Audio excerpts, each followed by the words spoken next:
Hey guys, so in this question, you have a non-conducting sphere of radius r.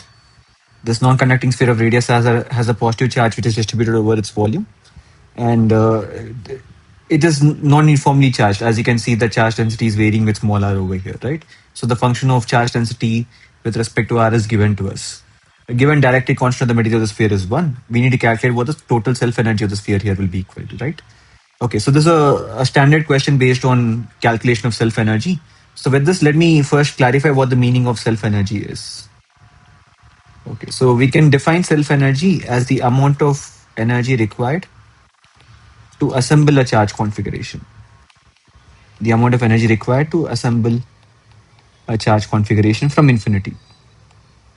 We are bringing all this charge from infinity. How much work should an external agent do? Or how much energy should he supply to assemble this charge configuration from infinity, right? Okay, so the way we'll imagine that the sphere is being assembled right now is the sphere has a radius capital R. So let me imagine right now that I've constructed some portion of the sphere already. I've constructed X portion of the sphere. X is less than capital R.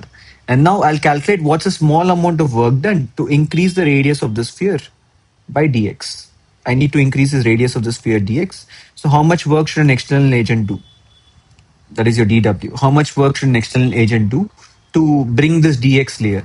This dx layer, right? This dx layer will have some dq charge. So we need to calculate this dw external. So dw external over here is work done in bringing this dq charge from infinity to the surface of the sphere, right? And now I can say that this dq charge which I'm bringing right now, which I'm bringing on the top of the sphere, this dq charge is moving under the influence of the already constructed sphere. This dq charge is moving under the influence of the already constructed sphere. That is the sphere having a radius x. So the amount of work done will be equal to change in potential energy. When this dq is moving through this influence, it will experience a change in potential energy, and the change in potential energy will now derive, say, is equal to dq into delta v, which is equal to nothing but dq into final potential minus initial potential. Initial position was infinity, so initial potential will be equal to 0. Final potential is nothing but the potential due to the constructed sphere at its surface, right? So the two values which you need to calculate over here is dq value and vf value. And vf here is nothing but potential of the already constructed sphere, potential of the constructed sphere at surface, potential of constructed sphere at surface, right? So once we calculate these two values, we'll plug it into this expression. That will give us dw, and then we'll integrate this dw to find out the total work done, right?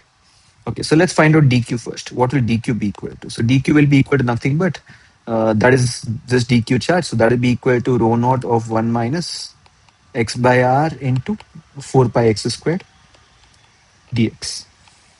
So this will be the value of dq, right? The next term which we need to calculate is v final. That is the potential of the constructed sphere at the surface. So let's go about this calculation. So now we have a sphere of radius x. This is the constructed sphere till now. And we need to calculate what's the potential due to the sphere at its surface, right? So here, before we apply the formula directly, we need to realize that this is not a uniformly charged sphere. This is a non-uniformly charged sphere. So because it's a non-uniformly charged sphere right now, I'll break it down into smaller portions. So let me break this down into smaller shells right now. So let me say that this is made up of a shell. These are made up of many shells. Let me select one shell of radius y having a thickness dy. Now let this charge be dq dash. Let this charge be dq dash because dq is already taken. So what will be the potential due to this dq dash at the surface? The potential due to this dq dash at the surface of the sphere will be equal to nothing but k into dq dash divided by x. So what will be your total potential? Your total potential will be summation of all these small potentials. So that will be equal to summation of all k into dq dash divided by x. Right? And here remember x is a constant. X is not varying. X is like the final radius of the sphere in this case. So k is a constant, x is a constant. So what we now need to calculate is actually integral dq dash. And what will this integral dq dash be? This integral dq dash is nothing but integral of rho naught of 1 minus y by r into 4 pi y squared dy, as your y value varies from 0 to x. Right? So solving this integration, 4 pi rho naught can be taken outside. What we have left in this integration is nothing but integral y squared minus y cubed by r into dy, as y value varies from 0 to x. So this will become equal to 4 pi rho naught of y cube by 3 minus y power 4 by 4 odd. And if I substitute the limits, it will become equal to x cube by 3 minus x power 4 by 4r. Right, so this is your potential due to the sphere at itself. This is the integral of dq dash. Now I need to substitute this integral of dq dash over here.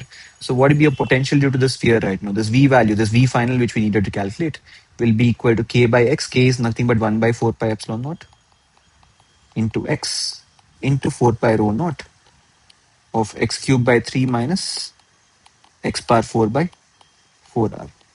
4 pi gets cancelled. So we'll only x also one of the x gets cancelled. So we'll only be left out with rho naught by epsilon naught of x squared by 3 minus x cubed by 4r. Okay, so now we have found out v final. We also know dq. So now we need to substitute it in this expression. So now we can now substitute it in the small work done by external agent expression. So the small work done by external agent expression was dq into v. Dq value was equal to nothing but rho naught of 1 minus x by r into 4 pi x squared dx.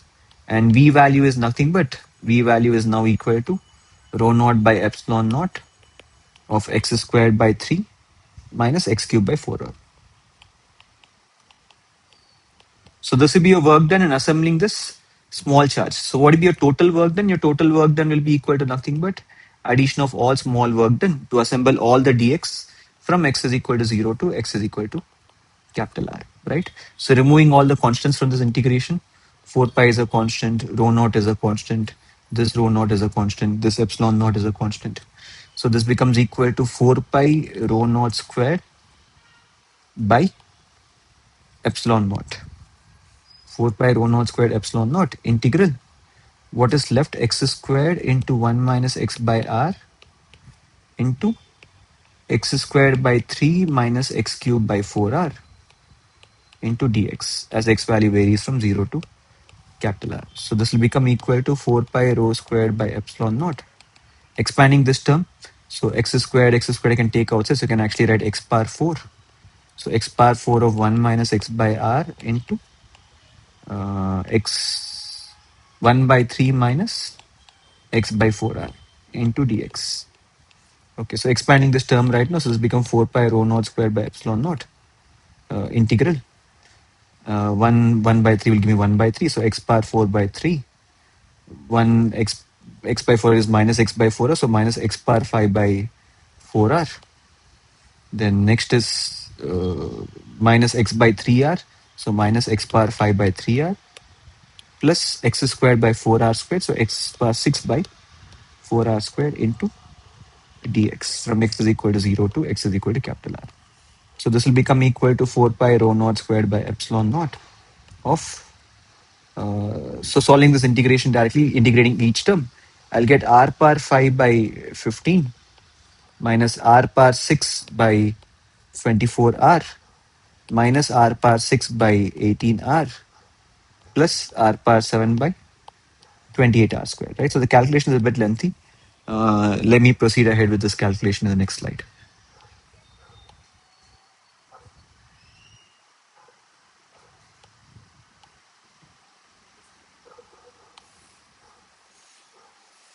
Okay, so solving this now, we'll get this to be equal to 4 pi rho squared by epsilon naught. So r power 5, as you can notice, is a common term. So I have 1 by 15 minus 1 by 24 minus 1 by 18 plus 1 by 28, right? So these three terms calculation seems to be easy. So let me calculate those three terms first. Their LCM is 360. So 24 minus 15 minus 20 divided by 360 plus 1 by 28. So this will become equal to 4 pi rho naught squared r power 5 by epsilon naught into 9 minus 20, so minus 11 by 360 plus 1 by 28, right? And 4 is common, so 360 into 7 will be your LCM. So this will become 4 pi rho naught squared r power 5 by epsilon naught of minus 77 plus this will be equal to, so 28, 360 into 7, so 360 into 4, which is equal to 360, 28, so 2520. 2520 is nothing but 90 divided by 2520. So this will become equal to 4 pi rho naught squared r power 5 by epsilon naught into 13 divided by 2520, right? So this 4 and 2520 will cancel. This will give me 630. So the answer will be 13 pi rho naught squared r power 5 divided by 630 epsilon naught. So this will be the self energy of the sphere. So the answer for this question, we only need to find out x value, so that x value will be equal to 13, right? So hopefully this question made sense. This is one of the slightly lengthier way of solving this question. We'll see that there's a slightly easier way of solving this question, but this will be your standard approach for solving any self energy questions as such, right? Hopefully this question was clear. See you guys in the next question.